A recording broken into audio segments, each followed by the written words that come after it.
Eu sou Mário Persona e essas são as respostas que eu dei aos que me perguntaram sobre a Bíblia. Então, aqui no versículo 19, depois de falar que não somos mais estrangeiros, nem forasteiros, mas somos concidadãos dos santos e da família de Deus, ele vai falar de um outro aspecto agora, que é de uma casa. De uma casa. No versículo 20, Efésios 2:20, edificados sobre o fundamento dos apóstolos e dos profetas, de que Jesus Cristo é a principal pedra da esquina. Eu já construí casa com alicerce de pedras. E você tem aquele montão de pedras, para começar, você abre as valetas, né? Aí você escolhe a pedra mais quadradinha, com melhor ângulo reto, e põe no canto, onde vai começar a construção do alicerce. Porque a partir dela você vai traçar as linhas que vão dar a direção das outras pedras. E essa pedra do canto, um outro aspecto interessante dela, né, que é a pedra principal da esquina, que ele fala aqui. Por que esquina? Porque a esquina é onde duas paredes se unem. E será que todos perceberam que nós estamos falando de duas coisas aqui? Judeus e gentios unidos em uma mesma casa agora? Exatamente. Exatamente. A pedra angular, a pedra de esquina, também serve para unir judeus e gentios numa só casa. Então, esse é o fundamento, edificado sobre o fundamento, o alicerce dos apóstolos e dos profetas. Que apóstolos? Esses do Novo Testamento. Que profetas? Os profetas da igreja. Os que nos deixaram os textos, as cartas dos apóstolos, os evangelhos. Esses foram profetas da igreja, que nos deixaram os escritos para determinar onde vão ser levantadas as paredes. Nós estamos numa casa que é construída não a partir da lei do Antigo Testamento ou qualquer coisa assim, é a partir da doutrina dos apóstolos. A doutrina dos apóstolos é a planta dessa casa, começando pela pedra de esquina, que é Jesus Cristo, e depois as outras pedras são os apóstolos e os profetas. Em cima desse alicerce, aí vem as pedras menores, que somos nós, no qual todo edifício bem ajustado cresce para templo santo no Senhor. Então imagina que nós cristãos, salvos por Cristo, fazemos parte das paredes dessa casa. Somos pedrinhas assentados nas paredes. Ninguém aqui está no alicerce, porque o alicerce já foi feito. Ninguém vai construir outro alicerce. Ninguém vai poder pôr outro fundamento, senão aquele que já foi colocado. Aquele que foi colocado, do qual Cristo é a pedra angular. No qual todo edifício bem ajustado cresce para templo santo no Senhor, no qual também vós juntamente sois edificados para a morada de Deus em espírito. Quando eu construí a casa, né, eu fiz acho que umas 3 casas, acho que eu construí. Eu sempre ficava esperando que o material desse, né, os tijolos que eu encomendei e tal, para você não precisar comprar mais tijolo no meio do caminho, tudo. E essa casa que Deus está construindo tem um tijolo, ou tem uma pedra, né, que será a última que será colocada. Qual será essa? O último salvo por Cristo. Quando colocar a última pedra, vupt, a igreja vai embora. Não vão, por favor, não vão dar uma vaia para esse último, não. Você chegou agora? Não, por favor. Porque o Senhor está esperando, né, até que o último se converta, até que o último creia. Por isso que é importante. Uma vez eu me lembro, na época, uma jovem veio reclamar que não tinha ninguém para ela, que ela não arrumava namorado, que ela não... Aí uma irmã falou assim, simples, pregue, fale do evangelho para os rapazes que você conhece, quem sabe um deles se converte, porque aí quem sabe é ele, né? É ele, Tipo assim, você vai ter que produzir esse noivo que você está procurando. Você não está encontrando? Então comece a trabalhar para fazer um noivo, para fazer um varão aí para você, né? Então, na realidade, a casa será completada quando o último for assentado. Aí nós vamos todos embora. Aí para essa jovem não vai adiantar porque não vai casar aqui, né? Mas daí já vai estar no céu.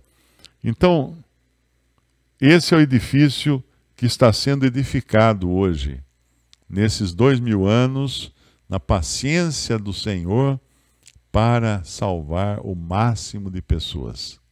E nós devemos sempre ser gratos a Deus por isso. E que privilégio será, né? Que privilégio, o último a ser chamado, embarcar nesse trem do céu para sair desse mundo.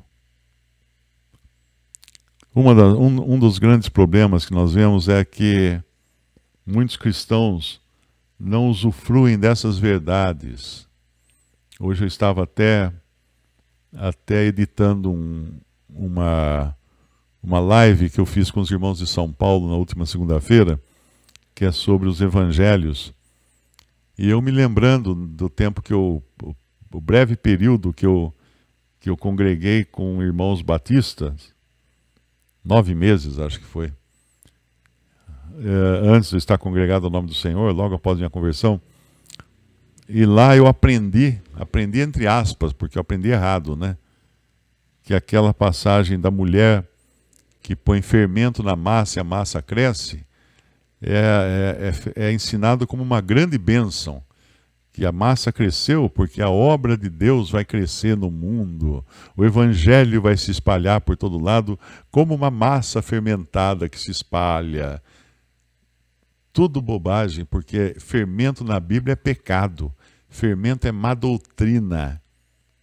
Todas as passagens que falam de fermento falam de má doutrina, por isso que os judeus na Páscoa tinham que comer pão sem fermento, porque eles tinham que tirar o fermento, não podia ter fermento na Páscoa, né, para celebrar a Páscoa. E você vê tantos irmãos por aí aprendendo coisas erradíssimas. Até quando eu fui editar o vídeo, eu falei, mas será que foi isso mesmo que eu aprendi na Igreja Batista, né? Não é possível. Aí eu entrei num site de uma igreja batista e procurei lá, tinha um estudo bíblico, procurei no estudo bíblico essa passagem e realmente estavam ensinando totalmente errado, que o fermento é uma coisa maravilhosa. O fermento faz a massa crescer, que é uma maravilha, né? Então, quantos irmãos, quantos cristãos sinceros, isso está em Mateus 13. Em Mateus 13, ele está falando do reino dos céus. O reino dos céus é a esfera que reconhece que a autoridade vem do rei que veio dos céus, que é Cristo, né? Essa é a esfera. No reino dos céus existe joio, existe trigo. No reino do céu existe uma pequena semente de mostarda que se transforma numa grande árvore, né? E também ele fala do reino dos céus como sendo uma mulher que acrescenta massa a 3 medidas de farinha, e a massa cresce, fica enorme, se espalha e tudo mais. O reino dos céus já está falando da esfera daqueles que se sujeitam à autoridade daquele rei que veio do céu, que é Cristo, né? Então essa mulher é tudo errado, porque primeiro o fermento é má doutrina. E quem acrescenta má doutrina? Quem não deveria acrescentar doutrina, que é a mulher, porque no ensino que nós temos, a mulher não deve ensinar. Então, quando a mulher ensina má doutrina, nessa massa, que é o reino dos céus, essa massa cresce, essa esfera dos que professam, mas nem todos são, porque tem joio também, né? A gente sabe disso, dos que professam, ela cresce rapidamente, como aconteceu. Na realidade, aquilo que o Senhor falou no Evangelho, em Mateus 13, é profético. Ele falou da árvore, da pequena semente, da árvore de mostarda, que se transforma numa grande árvore, e aí as aves dos céus vêm fazer ninhos nessa grande árvore. E se você ler as outras parábolas de Mateus 13, você aprende que uma parte da semente caiu na beira do caminho e as aves comeram. E depois o Senhor explica que as aves são emissários de Satanás. É Satanás quem pega essas sementes que caíram na beira do caminho e não deixa que elas germinem. E quando você liga os pontos e descobre que as aves são os emissários do diabo, roubando as sementes, e você chega na parábola da semente de mostarda e descobre que ela é uma pequena semente que se transforma numa grande árvore, nos galhos dessa grande árvore vem aninhar-se as aves, e você liga com Apocalipse 18, onde diz a grande Babilônia, na qual estão aninhadas as aves malignas. Aí você liga você tem todo o cenário do que aconteceu com a cristandade no mundo. Ela realmente recebeu má doutrina, fermento, cresceu tremendamente, dominou todo mundo, não é? E ao mesmo tempo se transformou numa árvore frondosa que tem espaço confortável para aves ou ministros do diabo se aninharem nos seus galhos. Mateus 13 é fantástico ali. Quando você lê, tem até um livreto que você pode baixar no acervo digital cristão, chamado Parábolas de Mateus 13. Pesquise lá que tem esse livreto, é muito bom para entender essas parábolas de Mateus 13. Estão aprendendo errado. A mesma coisa a respeito de igreja e Israel. Aprendendo que a igreja é a continuação de Israel. Aprendendo que as bênçãos prometidas a Israel são dadas à igreja. Aprendendo que o céu é o milênio. Muitas denominações ensinam que o céu é o milênio. É na terra. Acredita um negócio desse? Não sei onde é que vão conseguir fazer caber tanta gente, tantos salvos na terra. Não tem espaço para todo mundo. Alguém pergunta se esses últimos ainda serão chamados ainda vivos. Claro, porque para uma pessoa se converter, ela tem que estar viva. A salvação é só de pessoas vivas. Uma pessoa morta não é salva. Claro que se ela creu antes de morrer, ela teve a salvação. Mas aquela ideia de que morreu, o seu João morreu ali, vamos orar, vamos rezar pela alma dele, vamos rezar pela salvação dele. Não vai, pode gastar vela quanto for, não tem mais. Se ele creu em vida, ele está salvo, não precisa gastar vela, economiza o dinheiro da vela. Se ele não creu em vida, não adianta queimar a vela. Não adianta orações, reza, novena, não adianta. Missa de sétimo dia, pode esquecer. A salvação é em vida. A oportunidade é quando você está vivo. Por isso que é importante, creia em Jesus Cristo agora. Agora. Aquele pregador americano muito conhecido no século XIX, Moody era o nome dele. Ele foi muito famoso, muito conhecido, pregava para multidões, né, muito grandes multidões. No século XIX, ele tinha que pregar com megafone, porque não existia microfone naquele tempo. Então aquelas multidões enchiam assim aqueles grandes barracões, né, aqueles espaços grandes, e ele pegava um megafone e pregava, e o Ira Sankey, acho que era o nome dele, era um que cantava os hinos, também cantava com megafone, porque senão ninguém escutava, os que estavam no fundo não escutavam. Mas ele uma vez, ele diz na sua biografia, na sua autobiografia, que ele nunca mais mandou alguém decidir depois. Vá para casa, pense no assunto e depois você decida crer em Jesus. Nunca mais.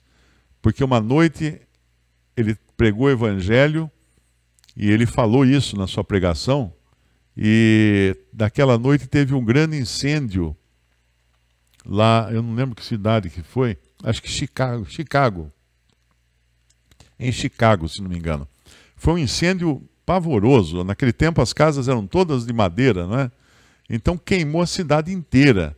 Morreu muita gente, muitos deles que estavam assistindo a sua pregação. Muitos morreram, e daí ele ficou acabado, né? Porque ele pensou, puxa vida, nunca mais eu vou dizer para a pessoa pensar para tomar uma decisão.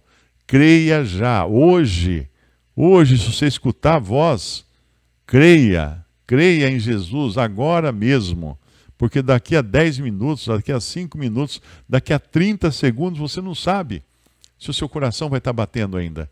Então creia já em Jesus, aceite que Ele morreu na cruz para pagar os seus pecados. Aceite isso, creia, receba de graça a salvação pela fé, receba a salvação. E aí você já tem em vida a salvação. Ela é Israel, porque o rei virá de Israel, né? O Messias vem de Israel. E essa mulher, então, é Israel. Ela tem, me parece que uma coroa, 12 estrelas na cabeça, alguma coisa assim. Ela é Israel. Porque ali, Apocalipse, para entender Apocalipse, tem que pensar o seguinte. O Senhor fala para João, escreve as coisas que viste, as coisas que são e as coisas que depois destas irão acontecer. Isso está no capítulo 1. As coisas que viste é aquilo que João estava vendo, aquela visão, o Senhor, cabelo branco, né, com veste de juiz, de filho do homem e tal. Eram as coisas que ele estava vendo. As coisas que são é o período da igreja na terra, capítulos 2 e 3, quando fala das 7 igrejas que representam 7 estágios ou 7 épocas da igreja na terra, do testemunho da igreja na terra. Ali misturando salvos e também falsos. Ok? Quando a gente fala de testemunho na terra, não são todos salvos. Tem a mistura também. Assim como no reino dos céus havia joio e trigo. As pessoas pensam que o reino dos céus é o céu. Não é. Porque no céu não vai ter joio. E aí, a partir do capítulo 4, quando João escuta a voz, sobe até aqui, e aí ele vai ver as coisas que acontecerão depois dessas coisas. A partir do capítulo 4 é tudo futuro. Não adianta querer ver no jornal se está acontecendo alguma coisa em Apocalipse 10, Apocalipse 11, Apocalipse 15. Não está acontecendo nada, porque tudo ali é futuro. Essa grande prostituta está se armando, está se formando, que é a união de todas as religiões cristãs, debaixo da égide do Papa, de Roma, né? Mas ali, quando fala da mulher, que Deus esconde no deserto, é que ela está sendo protegida. Israel está sendo guardado para, no seu momento certo, também assumir a terra prometida, a terra nos 1000 anos, do reino de 1000 anos de Cristo. Mas não vai ser todo Israel, vai ser só aqueles que são realmente fiéis a Deus. Mas tudo isso é futuro ainda. Tem lá no acervo digital cristão, tem um livro Acontecimentos Proféticos. É muito bom. Difícil de ler, porque tem mais de 1000 versículos. Mas é muito bom para entender o que está vindo aí, o que vai acontecer no mundo. Tem também uma série de estudos no meu canal no YouTube. Você procura lá nas playlists. Nas playlists tem uma série de estudos lá chamada Milênio, que o Lemão ensina tudo a respeito das coisas que vão acontecer no futuro. Visite respondi.com.br. Também 3minutos.net. Baixe os e-books ou adquira os livros.